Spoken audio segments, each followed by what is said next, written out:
ក្នុងភាសាចិននៅពេលដែលគេនិយាយអរគុណអ្នកយើងគួរតែប្រើពាក្យអីដើម្បីតបទៅគេវិញណោះ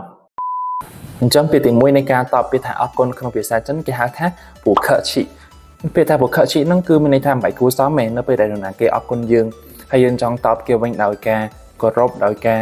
ដាក់ខ្លួនគឺយើងប្រើពូខឈី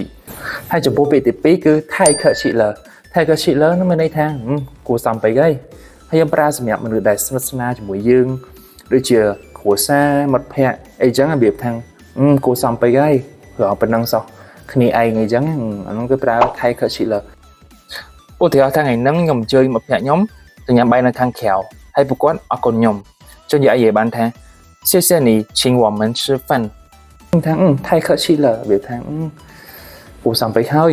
គ្នាឯងតាពេលពាក្យទី3គឺពូយ៉ងសៀមានន័យថាមិនអរគុណទេ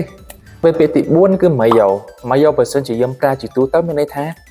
គ្មានឬក៏មិនមានប៉ុន្តែយើងក៏អាចប្រើសម្រាប់តបទៅលើការអរគុណបានដែរមានន័យថាគ្មានអីទេម៉ៃយ៉ូ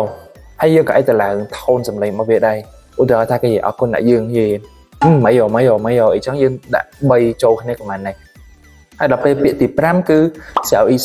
意思មានន័យថាគ្រាន់តែជារឿងតូចមួយហ្នឹងឧទាហរណ៍ថាយើងជួយមិត្តភក្តិយើងទិញកាហ្វេហើយគាត់និយាយអរគុណអ្នកយើង谢谢你帮我买咖啡យើងឲ្យតបវិញថា小意思មានន័យថាគ្រាន់តែជារឿងតូចមួយហ្នឹងរឿងប៉ុណ្ណឹងសោះ